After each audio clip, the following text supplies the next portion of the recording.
स्वागत है दोस्तों आप सभी का हमारी YouTube चैनल जीएस अड्डा में। दोस्तों आज हम इंडियन पॉलिटी के एक महत्वपूर्ण टॉपिक मूल अधिकार के बारे में पढ़ेंगे।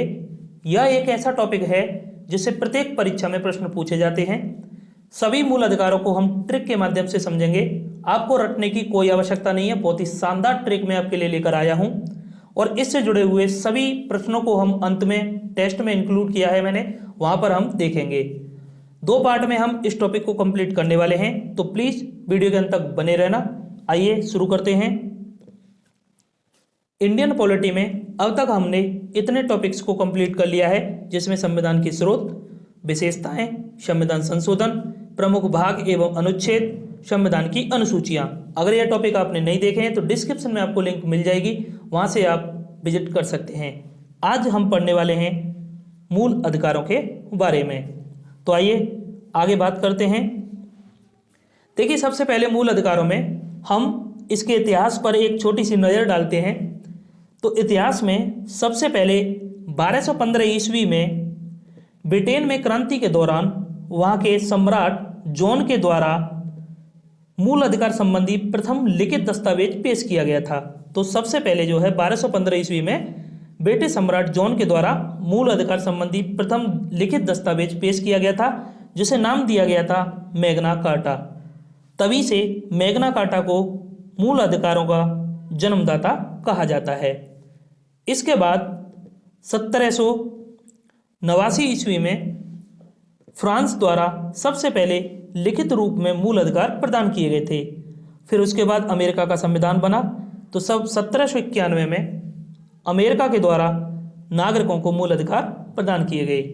फिर हमने जब हमारा संविधान बना तो हमने अमेरिका के संविधान से मूल अधिकारों को लिया और अपने भारतीय संविधान में शामिल किया है। तो आइए अब अपने मूल अधिकारों पर चर्चा करते हैं। आगे देखिए दोस्तों, मूल अधिकारों को इंग्लिश में फंडामेंटल राइट्स कहा जाता है। मूल अधिकार ऐसे अधिकार होते हैं जिन्हें हमसे कोई छीन नहीं सकता। मूल अधिकारों को भारतीय संविधान का मैग्ना कार्टा कहा जाता है। परीक्षा में कई बार पूछा गया है कि भारतीय संविधान का मैग्ना कार्टा किसे कहते हैं, तो मूल अधिकार को कहते हैं। मूल अधिकार हमारे भारतीय संविधान के भाग 3 में वर्णित हैं और अनुच्छेद 12 से 35 मूल अधिकारों से संबंधित हैं। मूल अधिकार हमने कहाँ से लिया है, तो अमेरिकी संविधान से प्रेरित हैं। कभी पूछा जाए कि मौलिक अधिकारों की अवधारणा हमने कहाँ से ली है, तो अमेरिका के संविधान से ली है। राज्य द्वारा मूल अधिकारों का उल्लंघन नहीं किया जा सकता। यहाँ पर देखिए एक शब्द आया है राज्य, तो राज्यों से जो तात्पर्य है वह इन राज्यों से नहीं है, जैसे उत्तर प्रदेश, मध्य प्रदेश, राजस्थान, गुजरात, इन राज्यों से मतलब नहीं है। राज्य का अर्थ होता है, अभी हम आगे देखेंगे अनुच्छेद 12 में राज्य के बारे में परिभाषा दी गई है कि राज्य के अंडर में क्या क्या आएगा, किस किस को राज्य में शामिल किया जाता है। तो अभी थोड़ी देर रुकिए, राज्य के बारे में मैं बताऊंगा। तो राज्य द्वारा उल्लंघन नहीं किया जा सकता है मूल अधिकारों का। उच्चतम न्यायालय द्वारा इसे संरक्षण प्रदान किया गया है, यानी हमारे मूल अधिकारों का अगर उल्लंघन होता है तो हम सीधे सुप्रीम कोर्ट जा सकते हैं और यह प्रत्येक व्यक्ति को समान रूप से प्राप्त होते हैं। तो जितने भी मौलिक अधिकार हैं वह प्रत्येक व्यक्ति को समान रूप से प्राप्त होते हैं। यह नहीं है कि कोई बड़ा अधिकारी है या कोई बड़ा व्यक्ति है तो उसे एक्स्ट्रा मूल अधिकार दिए गए हों और एक जो छोटा गरीब इंसान है उसे कम मूल अधिकार दिए गए हों, तो ऐसा कुछ नहीं है, सभी को समान रूप से प्राप्त होते हैं। आपातकाल के समय राष्ट्रपति अनुच्छेद 20 और अनुच्छेद 21 को छोड़कर अन्य सभी मूल अधिकारों को निलंबित कर सकते हैं। तो आगे हम समझेंगे अनुच्छेद 20 में क्या है, अनुच्छेद 21 में क्या है, क्यों इनको छोड़ा जाता है। बाकी सभी मूल अधिकारों को निलंबित किया जा सकता है, स्थगित किया जा सकता है जब इमरजेंसी लगी हो। ठीक है, तो मूल अधिकारों को हमसे कोई छीन नहीं सकता है, बस इन्हें निलंबित किया जा सकता है, आगे के लिए स्थगित किया जा सकता है। तो आई होप यहाँ तक सभी बातें आपकी समझ में आई होंगी। आगे चलते हैं। तो यहाँ समझते हैं सबसे पहले अनुच्छेद 12, जो मैंने अभी चर्चा की थी आपसे कि राज्य किसे कहेंगे। तो यहाँ पर राज्य से तात्पर्य है, अनुच्छेद 12 में राज्य की परिभाषा दी गई है कि राज्य के अंतर्गत किस किस को शामिल किया जाता है। तो दोस्तों राज्य के अंतर्गत जो है भारत सरकार और संसद, भारत सरकार और संसद को शामिल किया जाता है, इसे राज्य कहा जाएगा। ठीक है, राज्य सरकारें और विधानमंडल इनको शामिल किया जाता है। स्थानीय निकाय जैसे ग्राम पंचायत और पंचायत समिति, जिला पंचायत, नगर पालिका, नगर निगम, इन सबको शामिल किया जाता है।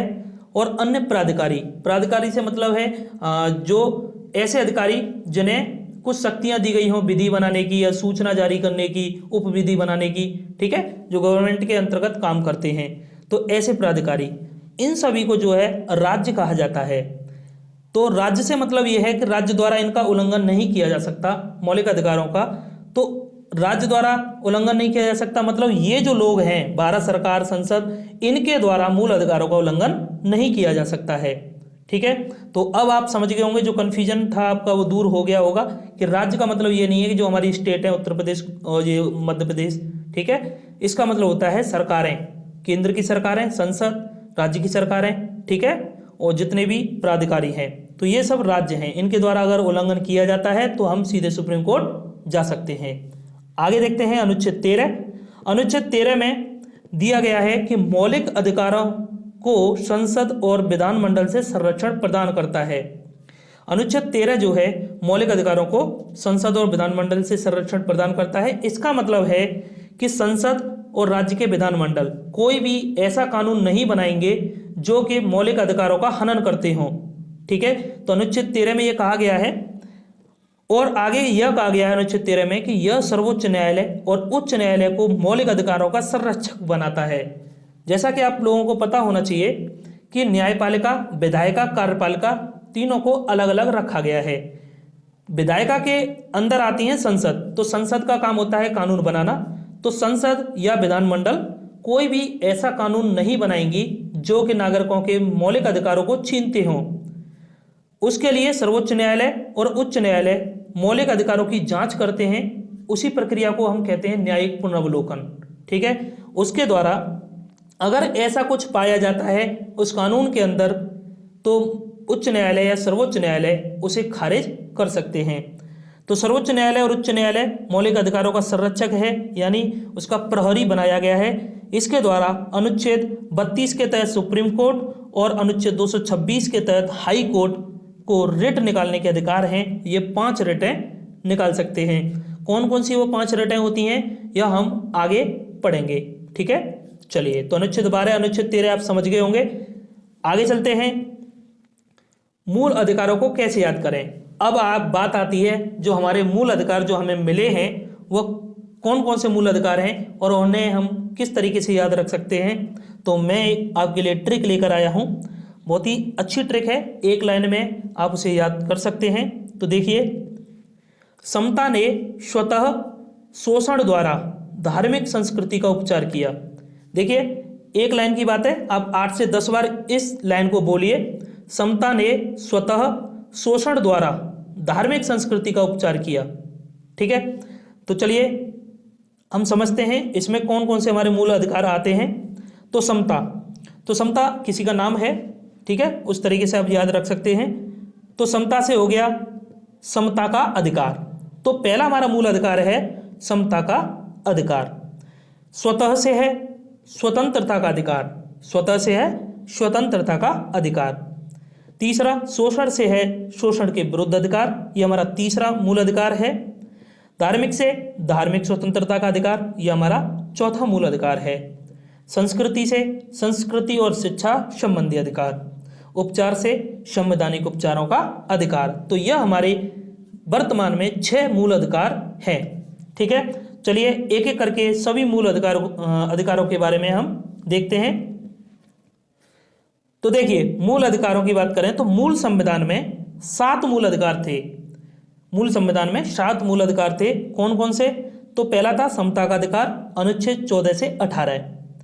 दूसरा, स्वतंत्रता का अधिकार, अनुच्छेद 19 से 22। तीसरा, शोषण के विरुद्ध अधिकार, अनुच्छेद 23-24। चौथा, धार्मिक स्वतंत्रता का अधिकार, अनुच्छेद 25 से 28। पांचवा था संस्कृति एवं शिक्षा संबंधी अधिकार, अनुच्छेद 29-30। और छठवां था संपत्ति का अधिकार, अनुच्छेद 31। और सातवां था संवैधानिक उपचारों का अधिकार, अनुच्छेद 32।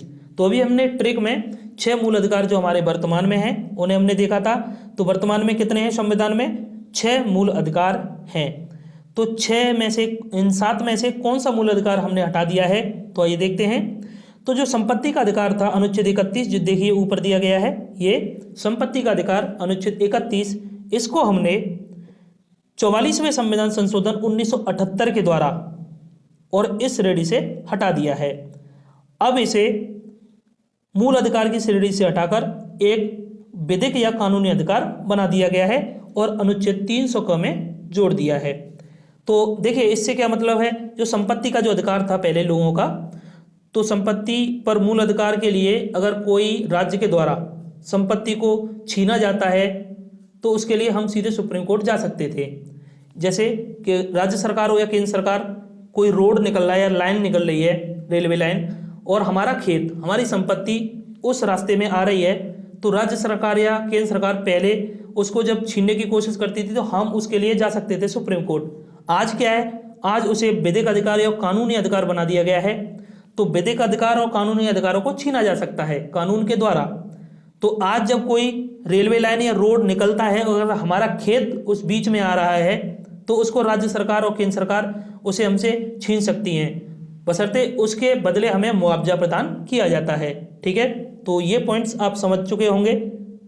ठीक है, तो संपत्ति के अधिकार को इसलिए हटा दिया गया और उसे एक कानूनी अधिकार बना दिया गया है। चलिए, तो अब वर्तमान में 6 हमारे मूल अधिकार हैं। तो आगे समझते हैं दोस्तों। सबसे पहले हम बात करते हैं क्षमता का अधिकार, अनुच्छेद 14 से 18। देखिए 12 से 35 तक उल्लेख है मूल अधिकारों का। 12-13 को हमने पढ़ लिया है। ठीक है, 12 में राज्य की परिभाषा, 13 में सुप्रीम कोर्ट हाई कोर्ट को हमारा प्रहरी बनाया गया मूल अधिकारों का। ठीक है, अब 14 से स्टार्ट होते हैं हमारे मूल अधिकार। और सबसे पहले समता का अधिकार है। अभी हमने ट्रिक भी देखी थी। ठीक है, समता ने स्वतः शोषण के द्वारा धार्मिक संस्कृति का उपचार किया। तो एक लाइन की बात है, आप आसानी से याद कर सकते हैं उसको। तो समता के अधिकार की अगर हम बात करें तो सबसे पहले यहाँ पर एक बात आती है समता। यहाँ पर शब्द दिया गया समता और लोग इसको पढ़ते हैं मोस्टली समानता का अधिकार। ठीक है, तो समता या समानता का अधिकार हम कह सकते हैं, लेकिन हमें जो संविधान में दिया गया है वह है समता का अधिकार। समता और समानता ये 2 शब्द होते हैं, इन दोनों शब्दों में अंतर होता है। तो आइए सबसे पहले उस अंतर को हम समझते हैं। तो समता और समानता में एक अंतर होता है। समता को इंग्लिश में कहा जाता है इक्विटी और समानता को कहा जाता है इक्वेलिटी। ठीक है, इक्विटी और इक्वेलिटी। यहाँ पर एक छोटी सी कहानी के तौर पर यहाँ पर मैं आपको समझाने की कोशिश करता हूँ। देखिए यहाँ पर कुछ रोटियाँ हैं। ठीक है, और ये रोटी 4 लोग हैं, इन लोगों में बांटनी है। ठीक है, तो हमने क्या किया, इन रोटियों को हमने सबसे पहले, ये छोटे वाला जो लड़का है इसको हमने 1 रोटी दी, दूसरे वाले को हमने 1 रोटी दी, तीसरे वाले को हमने 1 रोटी दी, चौथे वाले को हमने 1 रोटी दी। ठीक है, तो ये जो हमने 1-1 रोटी इन चारों के बीच में बांट दी, तो यह होगी समानता। तो हमने यहाँ पे समानता को दर्शाया है। ठीक है, लेकिन हुआ क्या, ये दूसरे नंबर का जो लड़का है वह कह रहा कि मुझे और भूख लगी है, अभी मुझे और भूख है, मेरा पेट नहीं भरा है। तो हमने क्या किया, उस लड़के को हमने दूसरी रोटी दे दी। तीसरा भी कहने लग गया कि मुझे भी थोड़ी भूख लगी है, मुझे भी 1 और रोटी दो, तो उसे भी 1 और रोटी दे दी। और फिर ये सबसे लास्ट वाला चौथा कह रहा मुझे भी 1 और दो, तो उसको भी हमने 1 और दे दी। फिर उसके बाद क्या हुआ, दूसरे वाले लड़के का पेट भर गया। फिर तीसरा वाला बोला कि नहीं मुझे तो 1 और रोटी चाहिए, तो उसे हमने 1 और रोटी दे दी। चलो, तीसरे वाले को हमने 3 रोटी दे दी। फिर चौथा वाला, फिर उसको भी हमने 1 और रोटी दे दी। तो ये इन दोनों का पेट नहीं भरा। फिर ये जो तीसरे नंबर का था ये कह रहा कि मेरा भी पेट भर गया। फिर चौथा वाला वो ये कह रहा कि नहीं मुझे तो अभी और भूख लगी है, मुझे 1 और रोटी चाहिए, तो हमने उसको 1 और रोटी दे दी। इस तरह से जो है इन चारों की भूख मिट गई। ठीक है, इन चारों का पेट भर गया। तो यहाँ हमने क्या देखा, यहाँ हमने पहले वाले को 1 रोटी से पेट भर दिया, दूसरे वाले को 2 रोटी से पेट भर दिया, तीसरे वाले को 3 रोटी दी और चौथे वाले को 4 रोटी दी। तो इसे कहते हैं हम समता। यानी यहाँ पर उद्देश्य क्या था हमारा, भूख मिटाने का। ठीक है, बराबर पर लाने का। सबकी भूख मिट गई, सब बराबर पर आ गए, चारों अब शांत हैं, किसी को भूख नहीं लगी हुई है। तो ये होगी इक्विटी। जरूरत के हिसाब से देना ही इक्विटी कहलाता है। और इक्वेलिटी थी, 1-1 में बांट देते या 2-2 बांट देते, वह थी इक्वेलिटी, चाहे कोई भूखा रह जाए या किसी का बच जाए। ठीक है, तो मुझे आशा है आप समझ चुके होंगे। अब आप जो आगे हम पढ़ेंगे समता के अधिकार में जो अनुच्छेद हैं वहां पर इस बात को मैं फिर से दोहराऊंगा, तो वहां आप समझ सकते हैं। चलिए देखिए, समता के अधिकार में सबसे पहले हम देखेंगे अनुच्छेद 14 के बारे में। तो अनुच्छेद 14 में कहा गया है विधि के समक्ष समानता व विधि का समान संरक्षण। देखिए दोनों शब्दों का मतलब क्या है। जो पहला वाला शब्द है ना, विधि के समक्ष समानता, इसको हमने ब्रिटेन से लिया है, और दूसरा वाला विधि का समान संरक्षण, इसे हमने अमेरिका के संविधान से लिया है। ठीक है, पहले का मतलब होता है कि प्रत्येक व्यक्ति को विधि के समक्ष समान माना जाएगा, यानी जितने भी नागरिक हैं सभी के लिए कानून बराबर होगा। कहते नहीं है कि सभी के लिए कानून बराबर है, तो यह अनुच्छेद 14 में है कि विधि के समक्ष समानता बरती जाएगी। दूसरा, विधि का समान संरक्षण, यानी समान परिस्थितियों में पाई जाने पर कानून सभी व्यक्तियों के साथ समान व्यवहार करेगा। यानी ऐसा नहीं है कि एक जैसे कि जैसी भी परिस्थिति है वहाँ पर भेदभाव किया जाए, किसी को जो है मतलब ज़्यादा दिया जाए, किसी को कम दिया जाए। तो समान परिस्थितियों में कानून सभी व्यक्तियों के साथ समान व्यवहार करेगा। लेकिन इसमें कुछ अपवाद भी आते हैं, कुछ जो दबे कुचले जो लोग हैं उनके साथ, स्त्रियां हैं, बच्चे हैं, उनके लिए अलग से जो प्रावधान किए जाते हैं, लेकिन वो तार्किक होना चाहिए, कोई मनमानी नहीं होनी चाहिए उसके लिए। ठीक है, पर विधि के लिए समान संरक्षण यहाँ पर बरता जाएगा। आगे देखिए, अनुच्छेद 15 की अगर हम बात करें तो अनुच्छेद 15 में कहा गया है कि राज्य, अब राज्य से तात्पर्य यहाँ मैंने राज्य की परिभाषा आपको दे दी है। तो राज्य से मतलब है जितने भी संसद, विधानमंडल, सरकार हैं। ठीक है, तो राज्य किसी भी नागरिक के साथ केवल धर्म, जाति, लिंग, मूल वंश और जन्म स्थान के आधार पर कोई भेदभाव नहीं करेगा। तो यानी राज्य के द्वारा जो है जो भेदभाव जो किया जाता है लोगों के साथ में, तो इस तरीके का कोई भेदभाव नहीं करेगा, यह कहा गया है अनुच्छेद 15 में। यह अधिकार केवल भारतीय नागरिकों को ही प्रदान किया गया है। ठीक है, तो अनुच्छेद 15 जो है केवल भारतीय नागरिकों को ही प्रदान किया गया है। और इसमें कहा गया है कि राज्य के द्वारा महिलाओं और बच्चों के उत्थान के लिए विशेष प्रावधान किए जाएंगे। ठीक है, तो राज्य के द्वारा महिलाओं के लिए कुछ एक्स्ट्रा जो है हम देते हैं ना, कुछ अधिकार जो है महिलाओं को और बच्चों के, उन्हें उत्थान के लिए जो विशेष प्रावधान करते हैं राज्यों के द्वारा किए जाते हैं। सामाजिक और शैक्षिक रूप से पिछड़े वर्गों एवं अनुसूचित जाति, अनुसूचित जनजाति के उत्थान के लिए विशेष उपाय किए जाएंगे। ये जो आरक्षण की जो प्रक्रिया है और ये अनुसूचित जाति, अनुसूचित जनजाति, जो दबे कुचले वर्ग हैं, उन्हें भी बराबरी पर लाने के लिए, जो मैंने बताया था कि जैसे एक एक रोटी जब हमने बांटी थी तो समानता थी, और जब जरूरत के हिसाब से हमने जो दिया था बराबर पर लाने के लिए वो समता थी। तो यहाँ पर जो दबे कुचले जो वर्ग हैं, SC ST, इन सभी को बराबर पर लाने के लिए कुछ विशेष उपाय भी राज्य के द्वारा किए जाएंगे। ठीक है, चलिए आगे चलते हैं। तो अनुच्छेद 16 में कहा गया है कि लोक सेवा में अवसर की समानता। लोक सेवाओं से मतलब है जो नौकरियों में अवसर की समानता। राज्य के अंतर्गत रोजगार एवं नियुक्ति में केवल जाति, धर्म, लिंग, मूल वंश या जन्म स्थान के आधार पर भेदभाव नहीं होगा। यानी किसी के साथ में नौकरियों में, सरकारी नौकरियों में कोई भेदभाव नहीं होगा जाति, धर्म, लिंग, मूल वंश के स्थान के, जन्म स्थान के आधार पे। ठीक है, कुछ अपवाद हैं जिसमें सामाजिक, शैक्षणिक व आर्थिक रूप से पिछड़े वर्गों एवं SC ST के लिए आरक्षण प्रदान किया जाता है। जैसे क्या होता है कि स्थान के अकॉर्डिंग, जन्म स्थान के अकॉर्डिंग भी भेदभाव किया जा सकता है, लेकिन वही बात होती है कि वहाँ पर जो है एक लॉजिक होना चाहिए। ठीक है, जैसे पूर्वोत्तर में रहने वाले लोगों को जो सैनिक, अर्धसैनिक की जो भर्तियाँ होती हैं उसमें कद में छूट दी जाती है, तो वह उस चीज़ को, उसकी भौगोलिक क्षेत्र को देखते हुए यह छूट उन्हें दी जाती है। तो उसके लिए एक लॉजिक होना चाहिए, कोई मनमानी नहीं होनी चाहिए कि किसी को भी उठा के हमने जो है एक्स्ट्रा जो है पावर उनको दे दी या उन्हें अलग से आरक्षण दे दिया। ठीक है, तो उसके लिए कुछ लॉजिक होना जरूरी होता है। आगे देखिए, अनुच्छेद 17 की अगर हम बात करें तो अनुच्छेद 17 में दिया गया है अस्पृश्यता का अंत या छुआछूत का अंत, अनटचेबिलिटी। ठीक है, अस्पृश्यता अपराध अधिनियम 1955 में आया था, जिसके द्वारा इसे दंडनीय अपराध घोषित किया गया था। बाद में इसको 1976 में संशोधित करके इसका नाम चेंज किया गया और आज वर्तमान में इसका नाम है सिविल नागरिक अधिकार संरक्षण अधिनियम 1976, और इसे व्यवहार कानून के अनुसार दंडनीय अपराध माना गया है इसे जो है। और हम कैसे कह सकते हैं कि छुआछूत अस्पृश्यता किसे कहेंगे कि किसी को जाति सूचक शब्दों से संबोधित करना, ठीक है, गालियां देना, तो ये सब जो है अस्पृश्यता के अंतर्गत आता है। चलिए अगला समझते हैं अनुच्छेद 18। अनुच्छेद 18 में दिया गया है उपाधियों का अंत। जैसे उपाधि, पहले उपाधियां हुआ करती थी स्वतंत्रता से पहले कि लोग जो है नाम से पहले बादशाह, महाराज ये सब लगाते थे, ठीक है, तो ये इन उपाधियों को समाप्त कर दिया गया है। राज्य अब जो है सेना संबंधी या शिक्षा संबंधी सम्मान के सिवाय और कोई उपाधि नहीं प्रदान करेगा, ठीक है। तो अब जो है हमें केवल शिक्षा संबंधी और सेना संबंधी उपाधियां ही प्रदान की जाती हैं। जैसे कि शिक्षा संबंधियों में देखें डॉक्टर, प्रोफेसर, सेना संबंधी जैसे कर्नल, ब्रिगेडियर, जनरल, तो ये उपाधियां आज दी जाती हैं। और स्वतंत्रता से पूर्व की जो उपाधियां थी जैसे महाराज, बादशाह, राय बहादुर, सर आदि को समाप्त कर दिया गया है, ठीक है। तो अब किसी के नाम के आगे आपने देखा नहीं होगा कि बादशाह ये फलानी सिंह, ठीक है, तो ऐसा कुछ नहीं होता है। तो आगे देखिए, भारत रत्न और पद्म विभूषण, पद्म भूषण, पद्मश्री आदि ये सम्मान हैं, इन्हें उपाधियों की श्रेणी में नहीं रखा गया है। तो इसके लिए वाद विवाद हुआ था, तो इन्हें सुप्रीम कोर्ट के द्वारा कहा गया था कि ये सम्मान है, ये उपाधियों की श्रेणी में नहीं आते हैं, ठीक है। तो भारत का कोई नागरिक किसी विदेशी राज्य से राष्ट्रपति की अनुमति के बिना कोई उपाधि स्वीकार नहीं करेगा।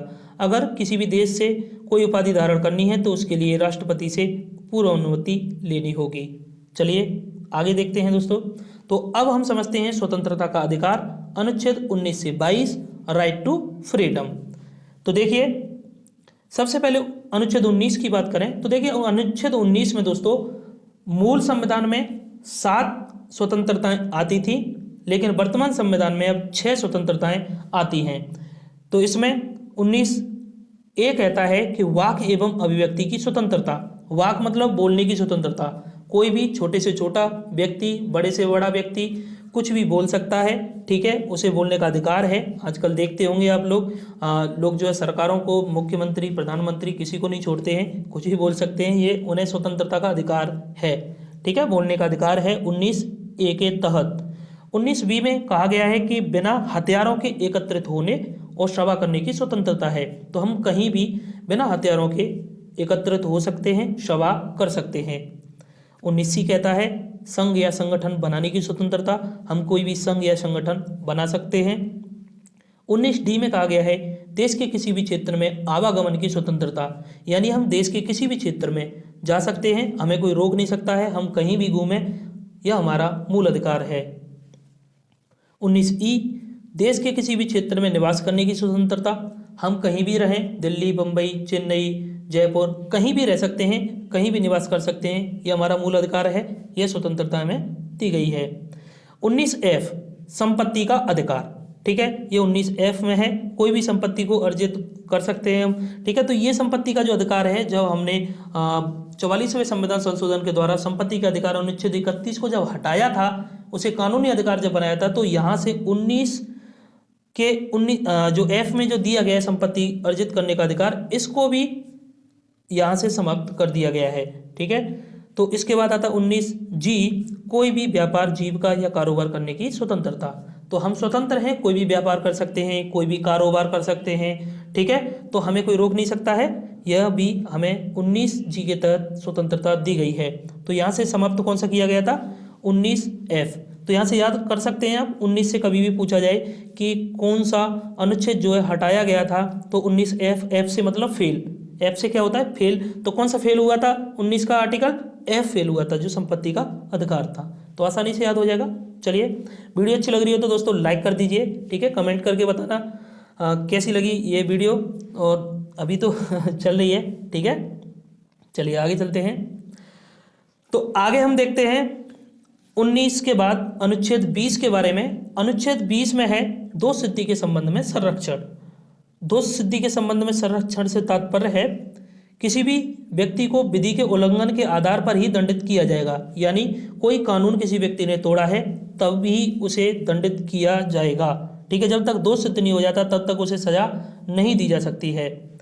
किसी भी व्यक्ति को आपराधिक घटना के बाद विधि बनाकर दंडित नहीं किया जाएगा। अनुच्छेद 20 में ये कहा गया है कि किसी भी व्यक्ति को, यहाँ व्यक्ति शब्द का प्रयोग हुआ है तो इसके लिए नागरिक और अनागरिक यानी विदेशी व्यक्ति भी आ सकते हैं, तो उसे जब तक आपराधिक घटना के बाद जो विधि नया कानून बनाकर दंडित नहीं किया जाएगा, जो पहले से तत्कालीन कानून है उसी के द्वारा सजा दी जाएगी। ये नहीं है कि कोई कानून तोड़ दिया तो उसके लिए नया कानून बना दिया, उस आधार पर उसको नया दंड दे दिया जाए, तो ऐसा नहीं होगा।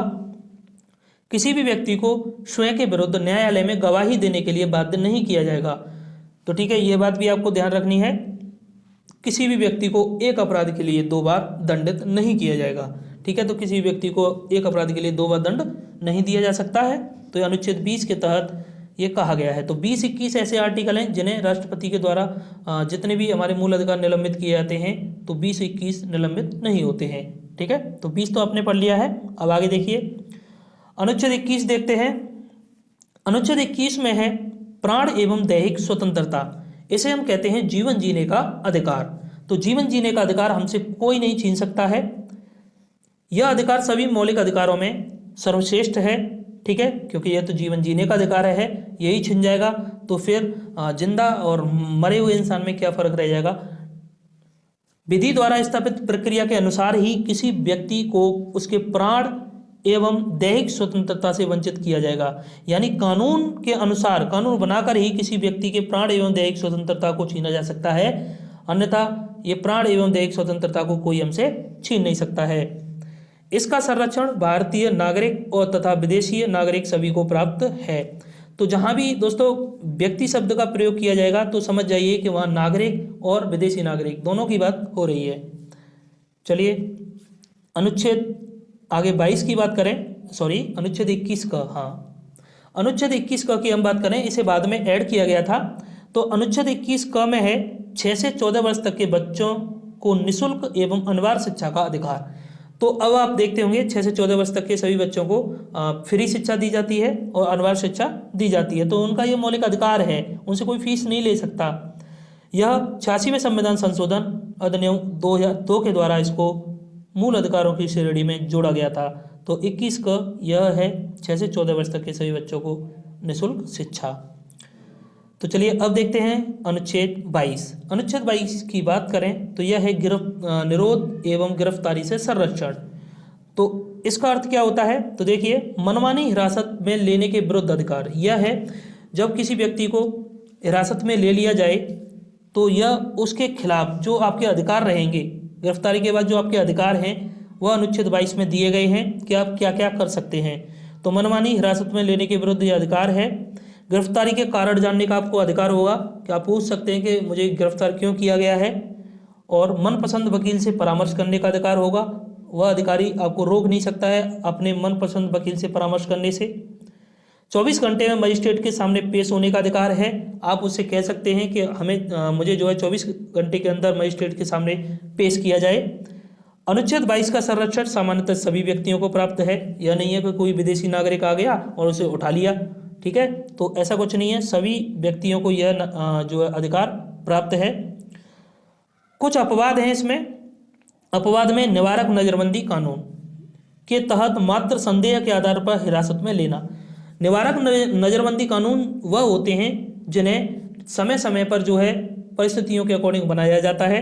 इसमें संदेह मात्र किसी व्यक्ति को उठा लिया जाता है, जिन्हें मैक्सिमम 3 महीने से ज़्यादा नज़रबंद नहीं रखा जा सकता है राज्य के द्वारा, ठीक है।